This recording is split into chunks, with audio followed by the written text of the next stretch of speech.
Hey everybody, it's Lon.TV. Everybody's favorite streaming dongle has been declared dead by Google. But the truth is, Chromecast as we originally knew it to be has been dead for many years, but the core of Chromecasting will remain. Let's take a closer look. Now, before we dive into today's topic, I do want to let you know that this video is being brought to you by all of you. Those of you who watch this channel on an ongoing basis, along with those of you who contribute to the channel on an ongoing basis through my donor box page at Lon.TV/support, through the YouTube membership program, through Floatplane, and through Patreon.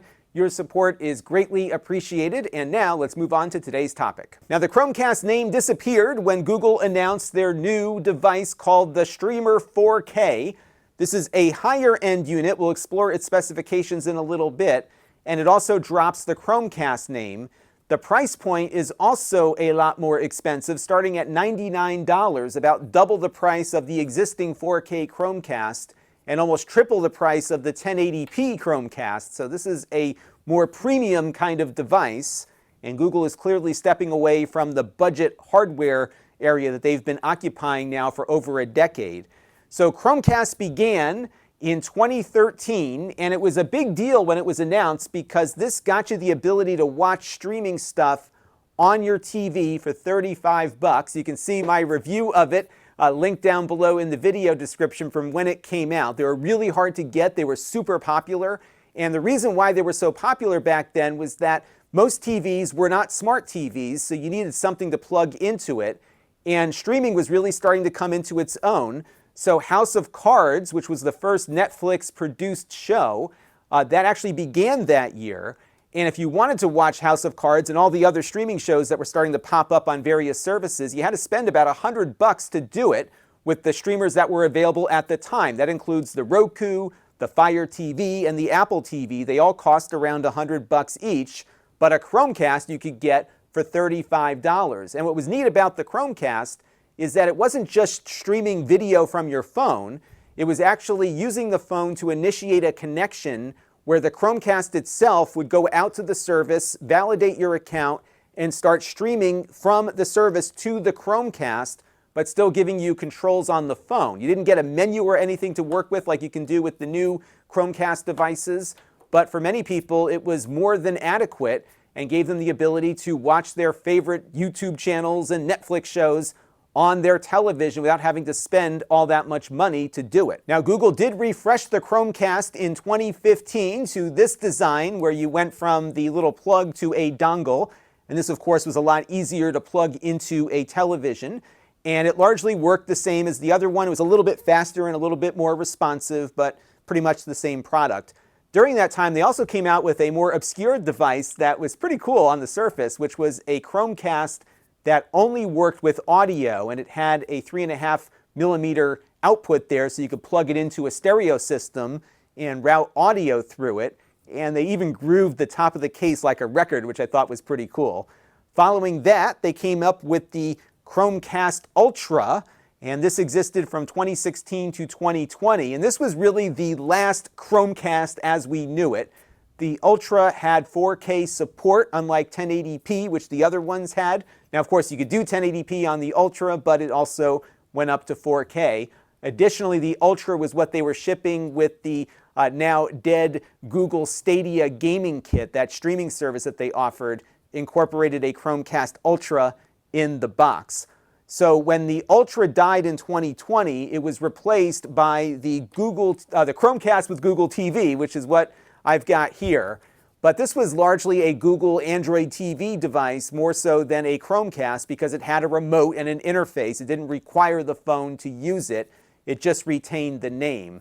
So I maintain that the Chromecast really died in 2020 when this version came out and switched to a Google TV remote-based interface. Now, these Chromecasts emerged around the same time that Amazon was starting to get into the hardware business, and I think both companies saw some lift potentially by getting devices into people's homes that they could use to attach to other services or, in the case of Amazon, sell more products to people. Remember, back in 2013, you were still buying movies from Google directly, and Chromecast offered a great way to watch those movies on your television.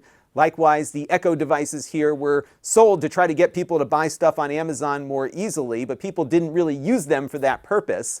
And now we're seeing reports that, at least in the case of Amazon, supporting all of these cheap devices out there is costing the companies a lot of money. And I would imagine Google, too, incurs a lot of expense just maintaining the infrastructure of these Chromecast devices, because there's a lot of stuff that happens on the back end that they may have to keep up for you to be able to watch your movies on them. And I think that's probably why Google is stepping away from these cheap devices. Additionally, there's a lot of people willing to make these cheap devices on Google's behalf. A great example are the Walmart On boxes that you can get for next to nothing these days. And what's great about this is that Google incurs no overhead on this. They can charge a licensing fee to Walmart for every one of these On boxes that are made, and they can still get these cheap devices running with Google services out into the public. And of course, many TVs now are coming with Android or Google TV built in, which Google also collects some royalties from as well. So there's just not a good business case anymore for them to continue making these hardware devices that lose money, as opposed to making money off of someone else losing money on a hardware device. And I think that's where they're going with that. And in the case of the On box, if you're going to walk into Walmart to pick one of these up, you may as well pick up a bag of pretzels and a whole bunch of other higher margin items while you're there. And I think that's the business strategy behind Walmart making these boxes.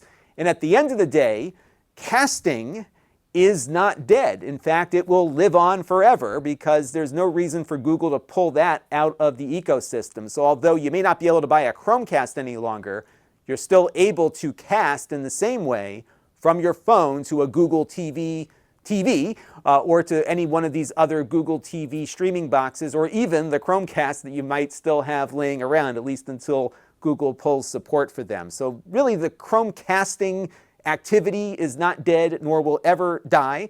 And I think it's a very big part of Android right now, because in addition to doing the streaming process that I explained before, it also allows Android devices to mirror to compatible devices like a Google TV.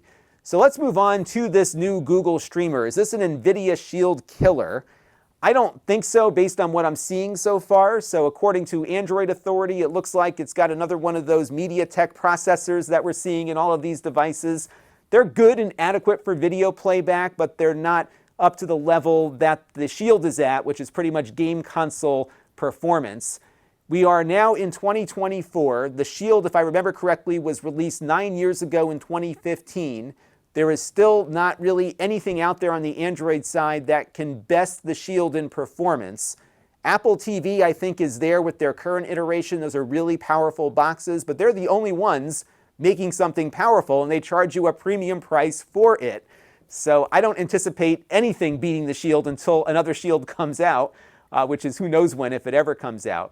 Now, this new device, though, from Google will have more RAM, 4 gigabytes of it, and 32 gigabytes of storage.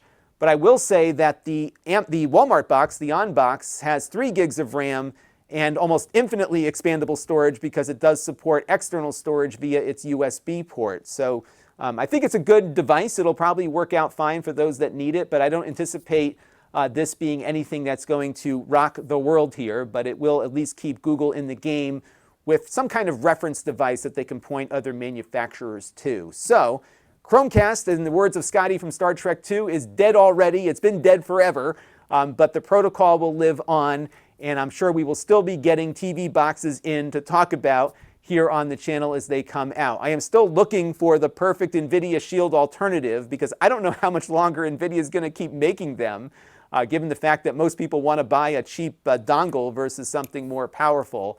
So hopefully us home theater geeks will have something that can work for us into the future. And I will test that new Google device to see if it might be one. That's going to do it for now. Until next time, this is Lon.TV. Thanks for watching.